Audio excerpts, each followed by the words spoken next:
We've been on Dakota Voice approximately 3 years now. We looked at, I think, 2 other ones. Dakota Voice had basically all the specs that we needed as far as dealing with the food service aspect of it. Well, the implementation started in the freezer because that's where we were all set up. We had relabeled the whole freezer, so we had check digits in there at that point. And that's what we used to basically train everybody on.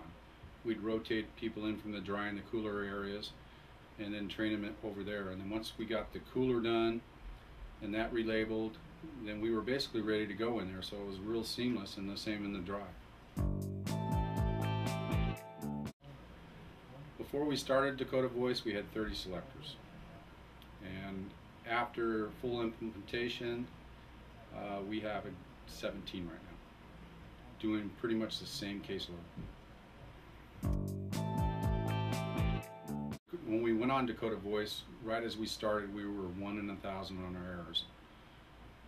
It's 2011 right now, and we've been tracking, as far as this year goes, we're tracking at 1 in 24,000. Short on load wise, we were running for the year in 2008, we were running over 2,000, and last year we were down below 500. Actually, customer service had more time to put in orders and less time on the phone dealing with customer problems. It's amazing how much the phone calls have gone down. Dakota Voice and Truck Builder, we actually implemented Truck Builder first. We got the drivers used to being pulling on pallets, and at first we got a little fight from the drivers about going on pallets because basically we loaded everything on the floor. But once they got used to where everything was on the truck and how it was built, they actually really like it now. And then once we got that all set up and we got them used to that, then that's when we started implementing voice. And then little by little, the drivers were starting to notice that they were finding everything that they needed to find and weren't finding as many mispicks or shorts. Well, the customers love it for one. They get exactly what they want when they want it, and there's no excuses. Oh, I'm sorry, this is the wrong item. We'll pick it up and then we'll reship it out. And we have some customers at 300 or 400 miles away from us, so it's not like they can get it the same day, and that may be something they needed that night for a certain event that they're putting on. So that and the sales love it. They can focus more on selling product and less on putting fires out. Well, we use this as a selling tool. I don't know how the other distributors are doing, but I know we're far above as far as mispicks go. I've talked to a few other distributors that we deal with, and they're 1 in 12,000. But with the way we reset the warehouse up and the way we've been training our pullers, we use the 1 in 20,000 as a mark that they're going to get the right product on time. Actually, they took it, at first they were kind of scared of it. I'd say 90% of our guys on night crew are Hispanic, and they were having a hard time understanding at first, or they were afraid that their dialect, the voice wouldn't catch it. But once they got over that and we got them trained, they actually really like it.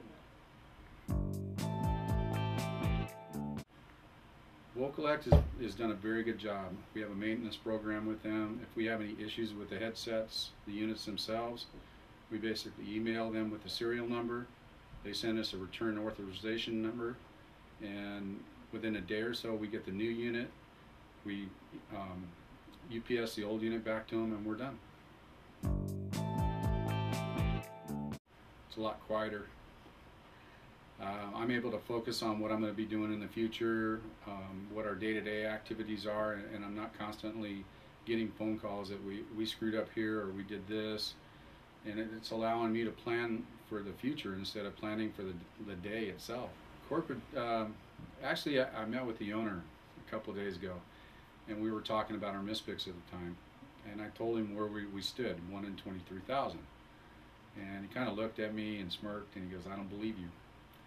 I said, "Well, we've got everything to to show you. So we went through all the numbers and everything, and he just kind of looked at me and he said, "This is unbelievable," and he was really happy with it.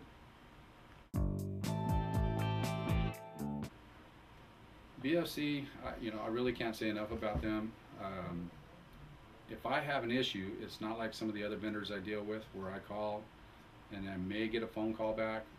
9 times out of 10, I get a live voice. I get the same person. They know our system.